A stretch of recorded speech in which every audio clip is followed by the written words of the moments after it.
এক মিনিট দাঁড়াও, কি হয়েছে? দেখতে দাও কি কি হয়েছে। হয়েছে? কি হ্যাঁ কি হয়েছে? স্যার ওই যে দেখুন ওদিকে।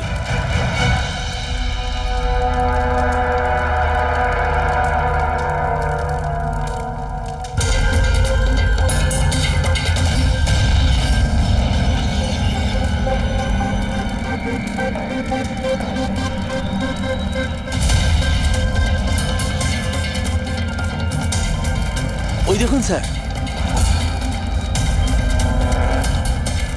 তার মানে হলো যে ও হুমকিটা সত্যি, সেটা কোনো ইয়ার্কি নয়।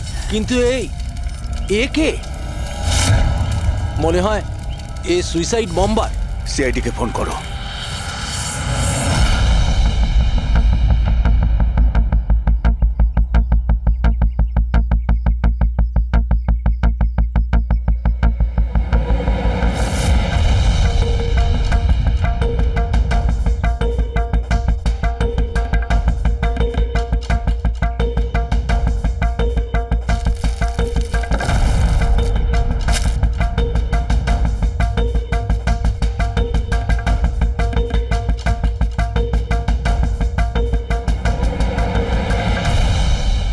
কিছু পাওয়া যেতে পারে এর থেকে? পাওয়ার মতো কিছু নেই বস, বডিতে। বডি ডিকম্পোজ হয়ে গেছে, পচে গেছে। তাহলে তো চেনা খুব মুশকিল। না, চেষ্টা করব। সবার আগে এই হাড়ের ওপর যে মাংস টুকরো আছে, টিস্যুত আছে, এগুলোকে সরিয়ে হাড়টাকে একদম পরিষ্কার করে দেখছি। ঠিক আছে। আইডেন্টিফিকেশনের কোনো চান্স আছে? চেষ্টা করবো দা। আপাতত আমি লাশটাকে ল্যাবে নিয়ে যাচ্ছি। স্যার সবাই খুব শকে আছে। কলেজের প্রিন্সিপাল বলছিল কিছুদিন আগে কলেজে হুমকি এসেছিল। হুমকি? Bomb threat sir. কেউ স্টাফ রুমের দেওয়ালে লিখে দিয়েছিল যে এই কলেজটা বন্ধ করো, না হলে এখানে ব্লাস্ট হবে। পুরো কলেজটাকে উড়িয়ে দেওয়ার হুমকি, আর এত ছোট একটা ব্লাস্ট। হয়তো ওর হুমকির একটা ছোট ডেমো। কিন্তু এটা কি ধরনের বোম? সাধারণত যেখানে ব্লাস্ট হয় সেখানে লোহার গুঁড়ো পাবে, কাঁচের গুঁড়ো পাবে, পেরেক পাবে, ধারালো সব জিনিস পাবে।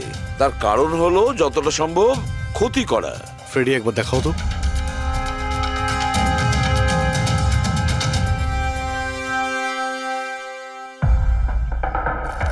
না স্যার, সেরকম তো কিছু দেখতে পেলাম না।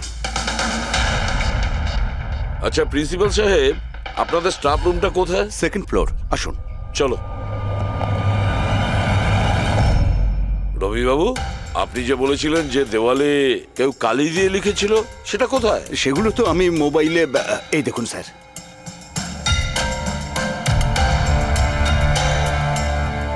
তো আপনারা তো তাড়াতাড়ি কি ছিল এই দেওয়ালটা রং করার?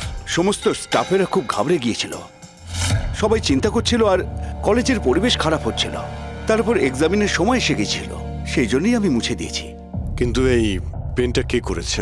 ওই তো আমাদের রাম আদর্শ, আমাদের কলেজের কন্ট্রাক্টর, ওই করেছে রং। আমি ভাবলাম যে যদি এই লেখাগুলো মুছে দিই, সবাই কাজে মন দিতে পারবে। আপনি যখন এই হুমকির কথা জানলেন তখন পুলিশে গিয়ে কমপ্লেন করেননি কেন? স্যার করেছিলাম, পুলিশ এসেও ছিল। ওনারা অনেক জিজ্ঞাসাবাদ করলেন, তারপর ওনারা বলে দিলেন হয়তো কেউ এটা দুষ্টুমি করেছে, তারপর চলে গেলেন। আপনাদের কলেজের করিডোরে সিসিটিভি ক্যামেরা লাগানো আছে না? তো চলুন আমরা গিয়ে দেখি ভিডিও ফুটেজটা, জানা যাবে কে এসেছিল ভেতরে। আমরা ফুটেজ দেখেছি স্যার।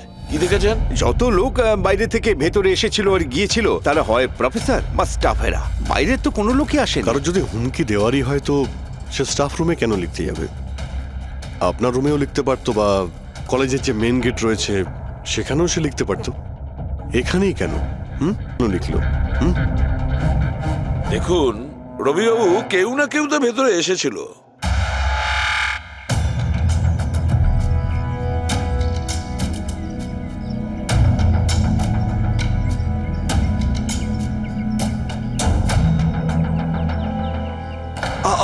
আরে স্যার, স্যার অভিজিৎ,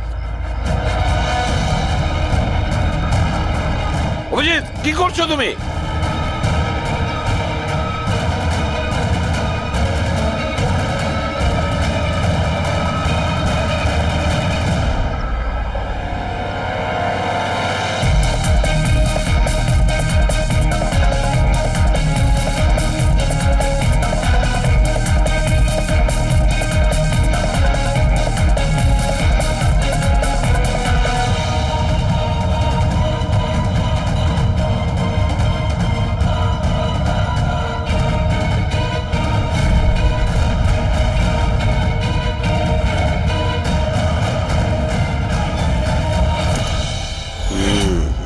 যেখানে ব্লাস্ট হয়েছিল সেই স্পটটা এই জানালার একদম নিচেই, আর এই জানালাটা স্টাফ রুমের একদম পাশেই, আর জানালার ঠিক লাগোয়া হলো এই বেঞ্চ।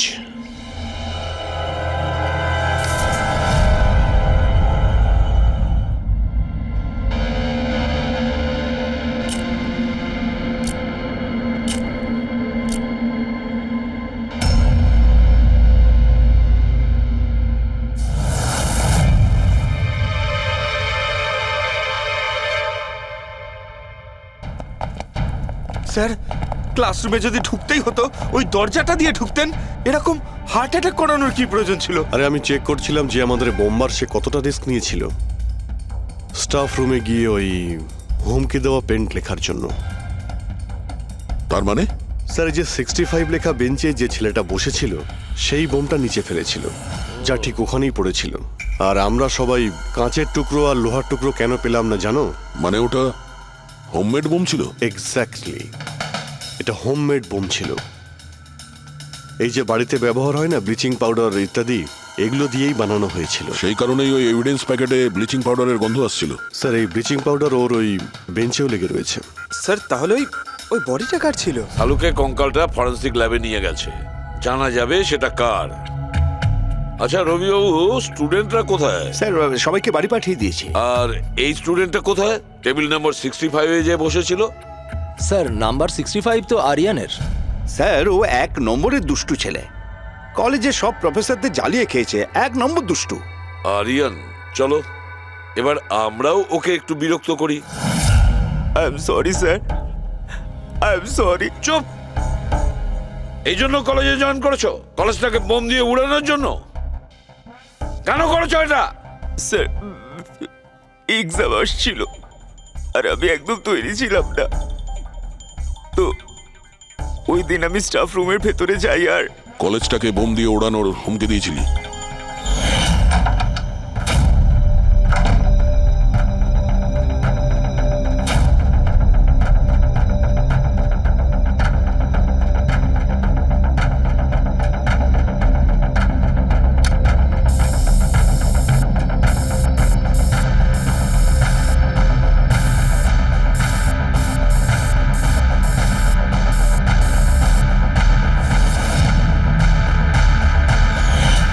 আমি ভেবেছিলাম যে এতে কলেজ ম্যানেজমেন্ট ভয় পেয়ে যাবে আর এক্সামকে পোস্টপোন করে দেবে, যাতে আমি আরেকটু সময় পেয়ে যাই তৈরি হতে।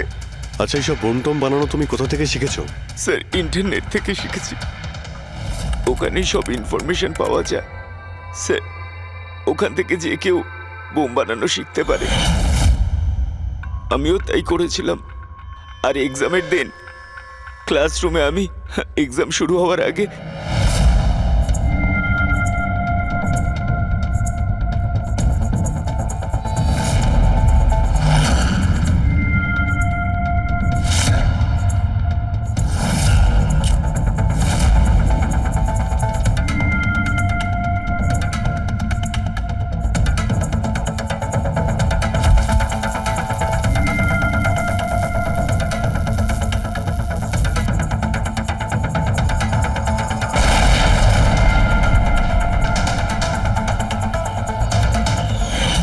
যদি এই বুদ্ধিটা পড়াশোনায় কাজে লাগাতে, তাহলে অনেক বড় কাজ করতে পারতে।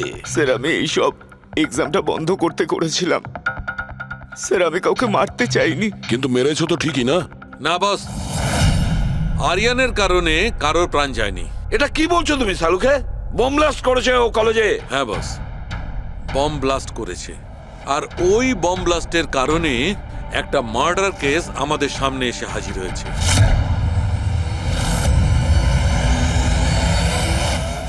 এটা কি বলছো তুমি শালুকে? বোম ব্লাস্ট করেছে ও কলেজে? হ্যাঁ বস, বম ব্লাস্ট করেছে। আর ওই বম ব্লাস্টের কারণে একটা মার্ডার কেস আমাদের সামনে এসে হাজির হয়েছে। কি বস, যেখানে আমরা ওই ব্লাস্ট সাইটের পাশে কঙ্কাল পেয়েছিলাম, ওই কঙ্কালটা আসলে 22 থেকে 24 বছর বয়সের একটা ছেলের লাশ, যার মৃত্যু আজ থেকে 2 বছর আগে হয়েছিল। কি 2 বছর আগে? এটা তো ভালোই হয়েছে এর বমের কারণে ওখানে ব্লাস্ট হয়েছে আর লাশ বেরিয়ে এসেছে, নাহলে তো জানতেই পারতাম না একটা লাশ ওখানে পোঁতা রয়েছে। আর মৃত্যু হয়েছে কি করে? এটা বলা খুব কঠিন ব্যাপার বস, কোনো এভিডেন্স নেই, শুধু হাড়, আর ওই হাড়ের ওপর না কোনো বুলেটের চিহ্ন আছে না কোনো ছুরির চিহ্ন আছে, কিচ্ছু নেই। কিন্তু আপনার গাট ফিলিং কি বলছে? অভিজিৎ, এই ধরনের কেসে গাট ফিলিং কোনো কাজ করে না। যা কিছু হতে পারে বস, হতে পারে কেউ ওর গলা টিপে দিয়েছে, কেউ ওকে বিষ দিয়ে মেরেছে, অথবা এটাও হতে পারে যে কেউ ওকে জীবন্ত জমির মধ্যে পুঁতে দিয়েছে। কিন্তু বস, এত কিছু সত্ত্বেও একটা সাফল্য পাওয়া গেছে। কি? এই দেখো, এইটা।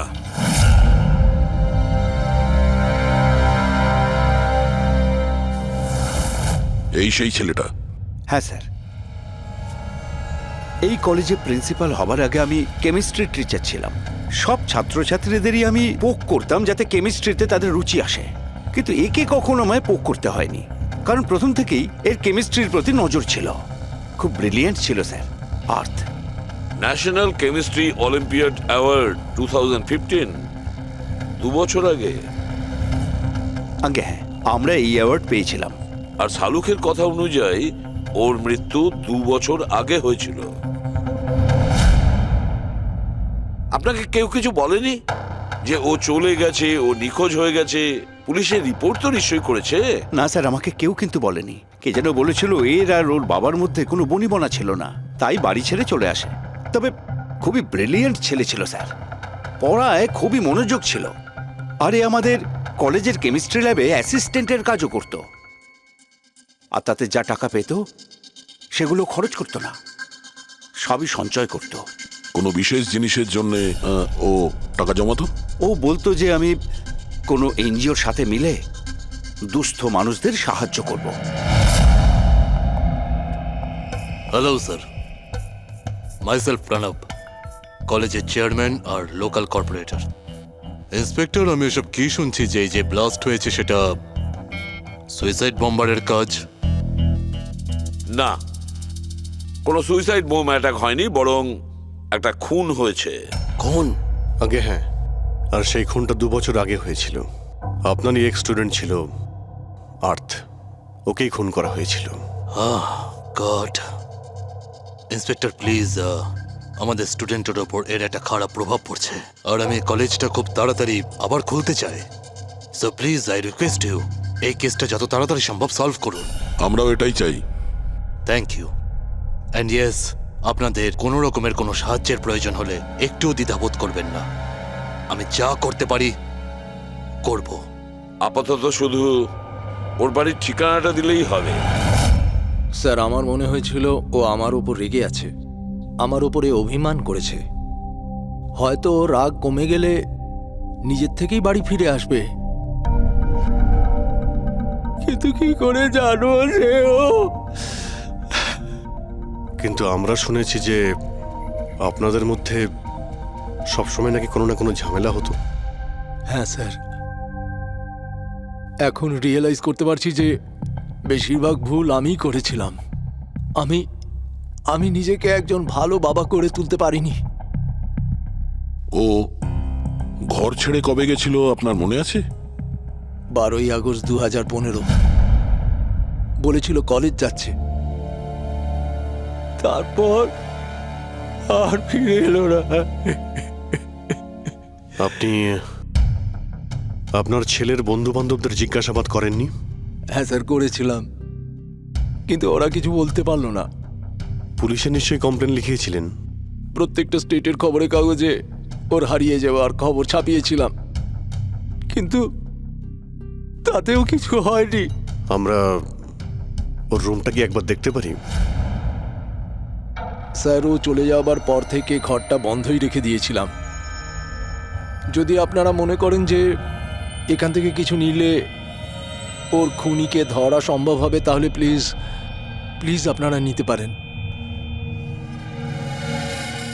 এসব কেমিস্ট্রির বই, আমরা তো কিছু বুঝতেই পারবো না এর।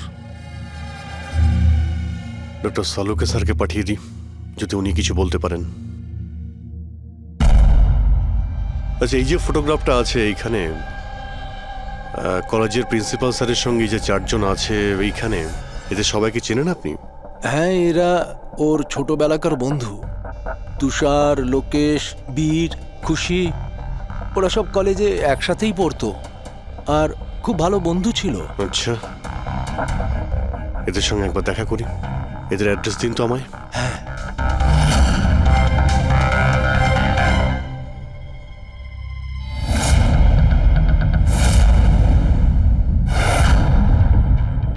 বারোই আগস্ট 2015 কিছুদিন আগে।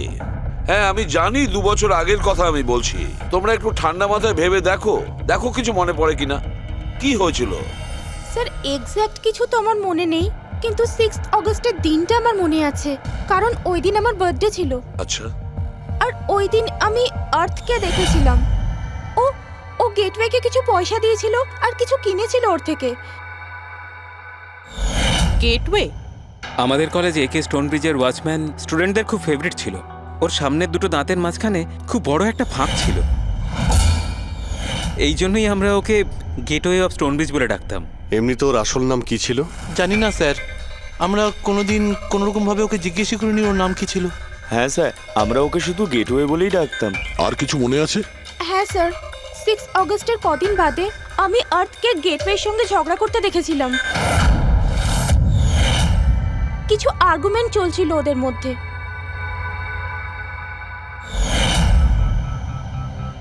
ঠিক আছে, তোমরা যেতে পারো। যদি দরকার পড়ে তোমাদের আবার ডাকবো।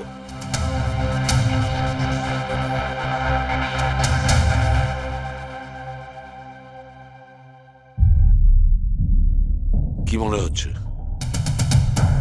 গার্ডকে আমাদের ধরতে হবে, ও নিশ্চয়ই কিছু বলতে পারবে। আর স্যার, এই ছেলেটা ওয়াচম্যানের থেকে কি কিনছিল? এক্সকিউজ মি স্যার, হ্যাঁ, আমি আপনাদের কিছু বলতে চাই। কি? হয়তো আপনাদের এটা শুনে একটু আশ্চর্য লাগবে, কিন্তু আমি আগে থেকেই জানতাম যে আর্থ মারা গেছে। কি? ও মারা গেছে এটা তোমার কেন মনে হয়েছিল? দ্যাট আই ডোন্ট নো, এটা একটা গাট ফিলিং। আমি আগে থেকেই জানতাম যে ব্যাস আর্থ আর বেঁচে নেই। আর কি কারণ আপনার এই গাট ফিলিং এর? কারণ আছে স্যার, এই দেখুন ফ্রেন্ডস বুকে আর্থের প্রোফাইল, এই সমস্ত পিকচার্স আর পোস্টস। কিন্তু 12 অগস্টের পর ও যেটা পোস্ট করেছিল তাতে আমি কমেন্টস করেছিলাম, কিন্তু ও কোনো রিপ্লাই করেনি। রিপ্লাই দেয়নি মানে আপনি ধরে নিলেন যে ও মারা গেছে? আই নো ইটস ওয়ার্ড, কিন্তু আর্থ আমার সমস্ত কমেন্টে রিপ্লাই করতো, এমনকি ঘুমানোর আগেও গুড নাইট মেসেজ পাঠাতো। কিন্তু 12 অগস্টে আমি সেই মেসেজও পাইনি। নো অফেন্স, তোমায় একটা পার্সোনাল প্রশ্ন করব। তোমার আর ওর মধ্যে কি কোনো রিলেশনশিপ ছিল? না, এরকম তো কিছু ছিল না, কিন্তু আমাদের রিলেশনশিপ বন্ধুত্বের থেকে অনেক বেশি ছিল। তার মানে আপনার মনে হচ্ছিল যে 12ই আগস্টের পরে ওর প্রোফাইলে ওর সমস্ত ছবিগুলো অন্য কেউ দিচ্ছিল? হতে পারে। না না, এটা কিভাবে হয়? আমরা তো মোবাইল কোম্পানির সঙ্গে ক্রস চেকও করিয়েছি। ও কটা ছবি তুলেছে, কোথা থেকে তুলেছে, আর কিভাবে তুলেছে, কখন পাঠিয়েছে, সব ক্রস চেক করেছি আমরা। সব তো ঠিকই ছিল। এক্স্যাক্টলি, মোবাইল কিছুক্ষণের জন্য অন হতো, কিন্তু লোকেশন সেটাই ছিল যেখান থেকে ও ছবি পোস্ট করতো। আমি জানি যে আপনারা কি ভাবছেন, যে আমি এসব পাগলের মতো কি উল্টোপাল্টা বলছি, কিন্তু আমার মন জানে আর্থ কোথাও যায়নি। ইনফ্যাক্ট ও কলেজ থেকে বাইরেও যায়নি।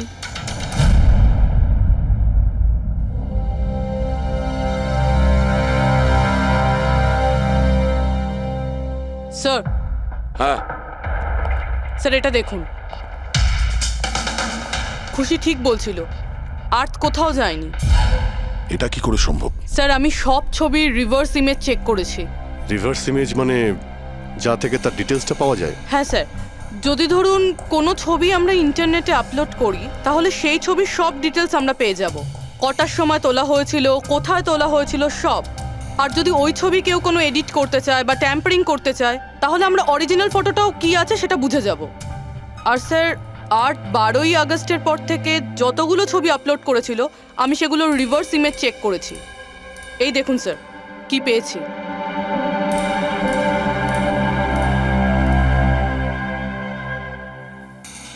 ছবি তো একই, সেম লোকেশন, সেম টাইম, শুধু ওর জায়গায় অন্য কেউ দাঁড়িয়ে আছে। কেউ এডিট করে এটাকে এর জায়গায় আর্থের চেহারা লাগিয়ে দিয়েছে। এক্স্যাক্টলি। তার মানে ছেলেটা ওই সব জায়গায় যায়নি, বরং এ তো কলেজ থেকেই বাইরে যায়নি। ওই বেচারা তো 12ই আগস্ট 2015 মারা গিয়েছে। কিন্তু ওকে কে খুন করতে পারে? সেটা তো গেটওয়ে ওয়াচম্যানই বলতে পারবে। খোঁজ নিতে হবে কোথায় আছে। স্যার, প্রিন্সিপালের সঙ্গে কথা হলো। গেটওয়ের আসল নাম শৈলেশ স্যার। আচ্ছা, স্যার 11ই আগস্ট 2015 আর্থ শৈলেশের বিরুদ্ধে কলেজের বোর্ডে একটা চিঠি লিখেছিল যে ও ড্রাগস বেচে, এই সুগার হাই ড্রাগস। আর 12ই আগস্ট ওকে চাকরি থেকে তাড়িয়ে দেওয়া হয়েছিল। ওটা হোক বা না হোক, নিশ্চয়ই শৈলেশের হাত আছে ওর খুনের ব্যাপারে। কলেজের লোকেরা ওর নামে কমপ্লেন করেনি পুলিশে? না স্যার, প্রিন্সিপালের নাকি দয়া হয়েছিল। শৈলেশ খুব গরিব মানুষ, একা ইনকাম করতো, তাই ওকে ছেড়ে দেওয়া হয়। আচ্ছা, বাড়ির লোকেরা কি বলছে শৈলেশের? শৈলেশের বাড়ির লোক এখান থেকে 600 কিলোমিটার দূরে একটা গ্রামে থাকে। শৈলেশের সাথে তো ওদের 2 বছর কোনো যোগাযোগই নেই।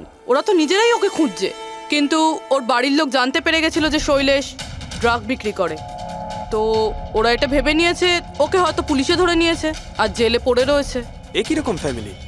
খোঁজার একবার চেষ্টাও করেনি? এই শৈলেশ 2 বছর ধরে নিখোঁজ, একবারও বাড়ির লোক কেউ ফোনও করেনি। চাকরি থেকে তাড়িয়ে দিয়েছিল আর 2 বছর ধরে বাড়ি যায়নি, তাহলে গেল কোথায়? দয়া, আমি জানি শৈলেশ কোথায় আছে।